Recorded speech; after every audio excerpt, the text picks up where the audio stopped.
और ये जो हमारे पास जो ये पोथी है, ये जो पोथी आप देख रहे हैं, ये पोथी जो है ये इलेक्शन कमीशन, हम जा रहे हैं अभी जो है इलेक्शन कमीशन में ये फाइल करेंगे और करने के बाद से सुप्रीम कोर्ट में भी हम जाएंगे और जाने के बाद से वो दिखाएंगे कि भाई देखो सुप्रीम कोर्ट, देखो जो है सुप्रीम कोर्ट की कितनी बड़ी ईवीएम में जो है, ईवीएम एक मशीन है, एक कार्यप्रणाली, एक सिस्टम है। जब उसमें हम वोटिंग डाल रहे हैं और उसका पेटियां जब खुल रही है तो फ्लक्चुएट करेगा, कभी 23 जाएगा, कभी 50 जाएगा, कभी 100 जाएगा, किसी को 10 हो गया तो किसी को 100 चला गया, ऐसे होगा। लेकिन यहाँ पे आप देखो कि वो स्टेबल था एकदम, यानी कि जितना पे उनका आंकड़ा शुरू से था सेम वही आंकड़ा था। मध्य प्रदेश में ईवीएम को लेके 15,000 जो है कंप्लेन की गई। ईवीएम जो कब्रिस्तान में पाया जाता, ईवीएम जो है क्या बोलते हैं शमशान घाट में पाया जाता है। क्या शमशान घाट में कुछ किसी का अर्थी लेके गया था वहाँ पे कि जो ये बोल देते हैं, इनके वर्कर बोलते हैं, नेता जो बोल देते हैं और उसके बाद से जो है पत्रकार जो बोल देते हैं, ईवीएम में भी वही सेट हो जाता है, ईवीएम भी वही पढ़ लेता है, कहता है कि नहीं जो हमारे लोगों ने बोला है उसी चीज़ को हम दिखाएंगे। 112 ऐसी कंट्री है जहाँ पे केवल बैलेट पेपर से होता है। हमारे देश को जो ईवीएम का जो चिप्स देने वाला जापान है, जापान भी अपनी जो चुनाव कराता है वो बैलेट से कराता है, वो भी ईवीएम से नहीं कराता। आप अमेरिका देखो, इतना बड़ा कंट्री है, वो भी कराता है यहाँ पे। ब्रिटेन देखो, फ्रांस देखो, जर्मनी देखो, इटली देखो, आप जो है नीदरलैंड देखो, डेनमार्क देखो। राजस्थान में जो वहाँ पे जो बैलेट से जितना भी हुआ है उसमें पूरी जो है कांग्रेस पार्टी लीड की है, उसमें कांग्रेस पार्टी जीतती हुई दिख रही है। यानी कि 200 में 151 सीटों पे जो कांग्रेस पार्टी जीत रही है और जैसे ही वो ईवीएम में जाते हैं वहाँ कांग्रेस पार्टी हार जाती है। तो आप ये सोचो कि बैलेट पेपर ज़्यादा सही है या ईवीएम सही है। 27,000 जो वहाँ वोटिंग हुआ लेकिन 22,000 की काउंटिंग हुई। क्यों 22,000 की काउंटिंग हुई? इतने सारे जो है कंप्लेन आ रहे हैं, इतनी सारी धांधलियाँ हो रही हैं, इतनी चोरी हो रही है और लगातार ये जीत रहे हैं, तो सुप्रीम कोर्ट पे इस पर संज्ञान लेनी चाहिए। चंद्रचूड़ साहब से बार बार रिक्वेस्ट करना चाहूँगा इस संविधान के लिए, इस देश के लिए और लोगों के आवाम के लिए इसको पलटना चाहिए, जिससे कि 10 तारीख के शपथ ग्रहण को रोका जा सके। इस देश को बड़ी लोगों ने अपने खून को अपने उसको सींचने के बाद इसको बनाया है, संविधान आया, ये देश आया, आज़ाद हुआ है। हम इस देश को फिर से गुलाम नहीं देना चाहते हैं, वो गोरे हों चाहे काले हों। हम इसके लड़ाई लड़ेंगे, जंग लड़ेंगे, सुप्रीम कोर्ट में जाएंगे। सुप्रीम कोर्ट नहीं सही तो हम रोड पे जाएंगे। मुस्लिम मेजोरिटी है, चाहे जहाँ पे लोग उनको देने वाले नहीं हैं, बाकी दलित मेजोरिटी वहाँ पे है, जहाँ पे बीजेपी से लोग नफरत करते हैं, वहाँ बीजेपी बम्पर जीत रही है। हर जगह चुनाव करा और आज से जो है पंचायत से लेके आप जो ऊपर सांसद तक आप हर चुनाव को जो बैलेट पेपर से करो। बैलेट में क्या होगा, ज़्यादा से ज़्यादा 2-4 जगह गड़बड़ी हो सकती है, 10 जगह लूट मार हो सकता है, लेकिन यहाँ तो पूरी लूट ली जा रही है। फिर मैं कहूँ आ जाओ, अरे जाओ यहाँ से, भागो। फिर मैं कहूँ नहीं मैं तुम्हें डांटूंगा, लेकिन फिर मैं धीरे से मैं तुम्हें बुला लूँगा। तो ये नहीं चलेगा, आपको सख्त एक्शन लेनी पड़ेगी। लेकिन जैसे ही 3 दिन पहले होता है कि नैरेशन क्रिएट किया जाता है कि भाई यहाँ पे 168 पाएंगे, 160 पाएंगे, 115 पाएंगे और उसके बाद उस दिन नैरेशन चेंज होता है और बीजेपी कहने लगती है कि भाई बीजेपी जीत रही है, कांग्रेस आ रही है। मीडिया बोलने लगती है बीजेपी जीत रही है, कांग्रेस आ रही है। जब चुनाव की मतपेटियाँ, जब ईवीएम का काउंटिंग स्टार्ट होता है तो शुरू से ही काउंटिंग में 115 और यहाँ पे 167 दिखाना स्टार्ट कर। नमस्कार, मैं हूँ तनु और आप देख रहे हैं नेशन कीपर। हैशटैग ईवीएम हटाओ देश बचाओ लगातार ट्विटर पर ट्रेंड कर रहा है। जैसे ही 5 राज्य के नतीजे सामने आए उसके बाद सवाल उठने लगा, क्या 3 राज्य है वो बड़े राज्य जो भारतीय जनता पार्टी जीत चुकी है, यानी कि राजस्थान, मध्य प्रदेश और छत्तीसगढ़, तीनों में दोबारा चुनाव होंगे। सुप्रीम कोर्ट के वकील हमारे साथ हैं, उन्हीं से चर्चा करेंगे कि आखिर मामला क्या है, क्या तीनों राज्यों में चुनाव दोबारा होने की संभावनाएं हैं। क्या लग रहा है औरंगजेब जी, लगातार कह रहे हैं कि चुनाव दोबारा हो जाने चाहिए, आपको लग रहा है कि चुनाव होने चाहिए? देखिए एकदम होनी चाहिए। देखिए ऐसा है कि अमेरिका में एक बार ऐसे ही ईवीएम का लेके जो है वहाँ पे अमेरिका के कई सारे ऐसे कंट्री में जहाँ पे ईवीएम का लेके अगर वहाँ पे थोड़ी सी भी संदेह हुई, पब्लिक रोड पे आई, प्रोटेस्ट की, उनको लगा कि ये जो है यहाँ पे धांधली हुई है, वहाँ पे उसको फिर से उसको मतपेटियों के द्वारा उनको जो उसके द्वारा जो है बैलेट पेपर से उनका चुनाव कराया गया और उसमें वहाँ की फिर से वहाँ पर पूरी सत्ता वहाँ पर पलट गई, सब कुछ हो गया और उसके बाद से वहाँ पर बैलेट पेपर से होना स्टार्ट हुआ। आप जानते हो 112 ऐसी कंट्री है जहाँ पर केवल बैलेट पेपर से होता चुनाव होता है।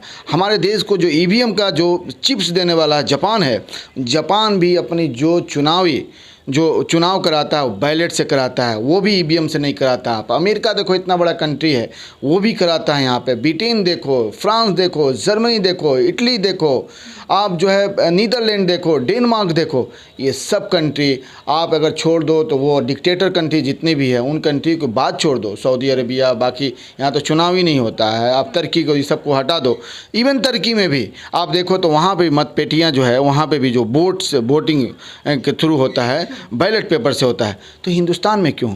जो हिंदुस्तान पूरी दुनिया को डेमोक्रेसी का, लोकतंत्र का, संविधान का पाठ पढ़ाने वाला ये कंट्री है, जहाँ से संविधान का, एक सोशल जस्टिस का जननी होता है, जहाँ पे गौतम बुद्ध की धरती है, ये राम की धरती है यहाँ पे, जहाँ पे जैन मुनियों की धरती है, यहाँ ख्वाजा की धरती, जहाँ पे इंसाफ की हमेशा बात होती रही है, संविधान का जो एक दूसरी रूप में यहाँ पे बात हो, वहाँ पे जो है हम ईवीएम की क्या जरूरत है? क्यों ईवीएम से इलेक्शन कराएं? ईवीएम की जरूरत नहीं है, इलेक्शन नहीं कराना चाहिए, देश की जनता प्रोटेस्ट कर रही है, विपक्ष लगातार सवाल उठा रहा है, तो ऐसा क्या प्रोसीजर है कि हम लोग ईवीएम से बैलेट पेपर पर आ जाएं? देखिए, मैं आपको अभी मुझे जो ना सुबह में किसी ने राजस्थान का भेजा था, क्यों राजस्थान में जो वहाँ पे जो बैलेट से जितना भी हुआ है उसमें पूरी जो कांग्रेस पार्टी लीड की है, उसमें कांग्रेस पार्टी जीतती हुई दिख रही है। यानी कि 200 में 151 सीटों पे जो कांग्रेस पार्टी जीत रही है, और जैसे ही वो ईवीएम में जाते हैं वहाँ कांग्रेस पार्टी हार जाती है।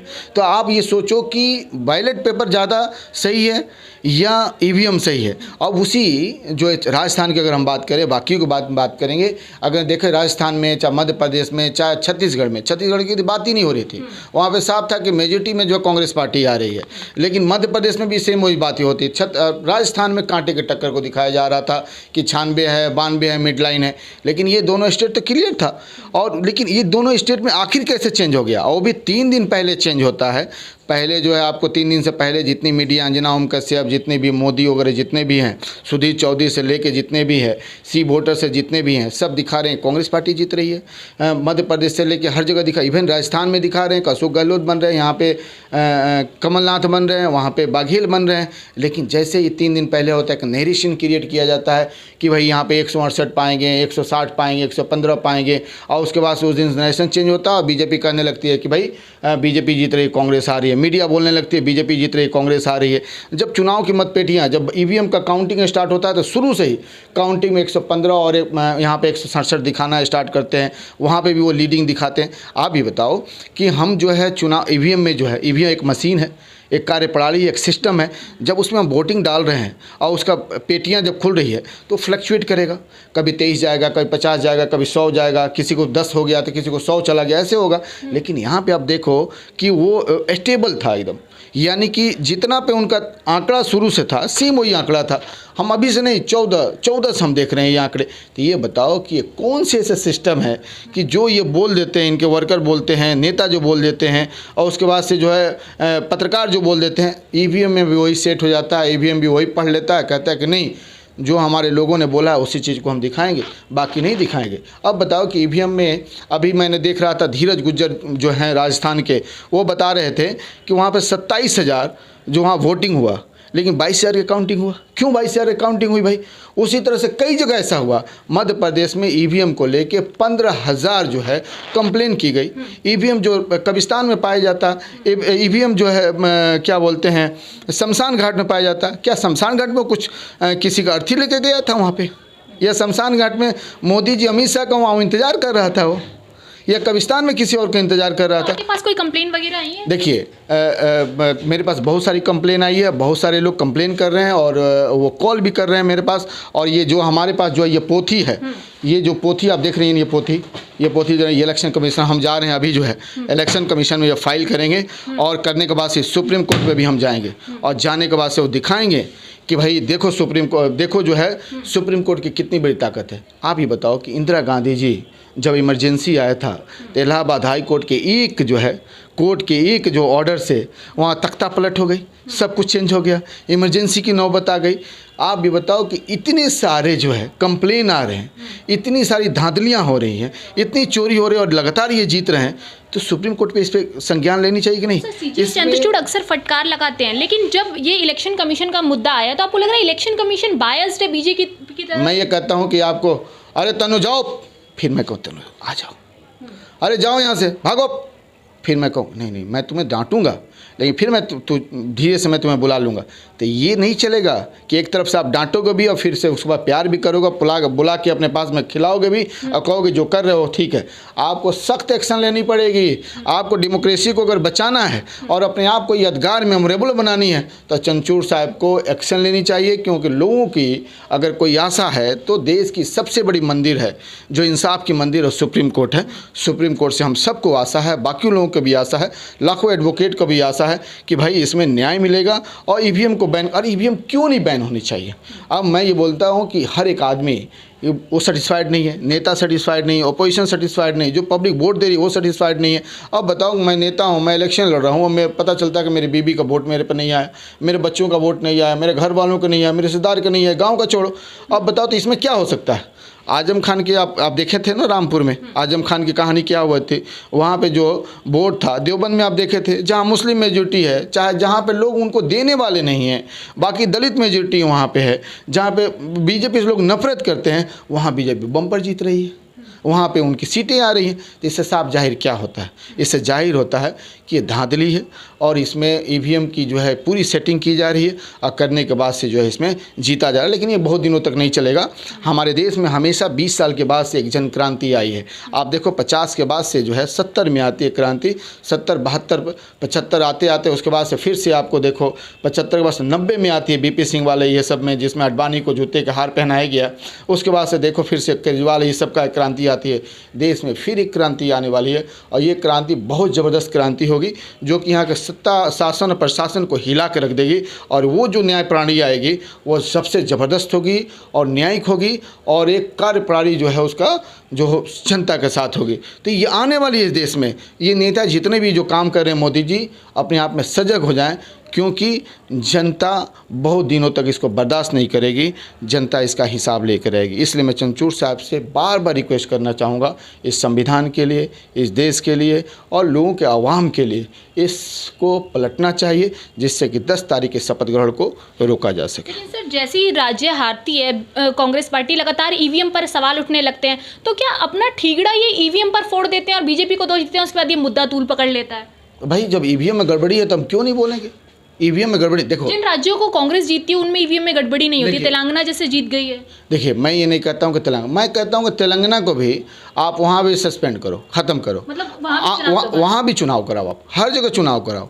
और आज से जो है पंचायत से लेके आप जो ऊपर सांसद तक आप हर चुनाव को जो बैलेट पेपर से कराओ। बैलेट में क्या होगा, ज़्यादा से ज़्यादा 2-4 जगह गड़बड़ी हो सकती है, 10 जगह लूट मार हो सकता है, लेकिन यहाँ तो पूरी लूट ली जा रही है। छोटे से धब्बे लग सकते हैं, यहाँ तो पूरी धब्बा ही धब्बा है कि मोदी जी जो चाहते हैं वही करा लेते हैं। आने वाला 24 है, 24 में वो क्या कराएंगे और उसके बाद से क्या होगा ये कोई नहीं जानता। इसलिए हम सबको, आप सबको, देश के हर जनता को, आवाम को, बूढ़े बच्चों, जितने भी एडवोकेट अफसर जो भी हैं, उनको सड़क पे आनी चाहिए और इसका विरोध करना चाहिए, जिससे कि चीफ जस्टिस ऑफ इंडिया है उसके कानों में जूं रेंगे और इस पर कोई कड़क जो है इस पर संज्ञान लेके इस पर ऑर्डर पास करे, जिससे कि संविधान को, इस न्याय व्यवस्था की इस प्रणाली को बचाई जा सके और फिर वो भारत को जिंदा किया जा सके। सर ये तो right to expression, right to speech और राइट टू वोट का हनन है कहीं ना कहीं। इस तरीके से जब जनता विश्वास करके जब चुनाव में किसी को जिताती है और आप कह रहे हैं ईवीएम में अगर घपला हो जाता है तो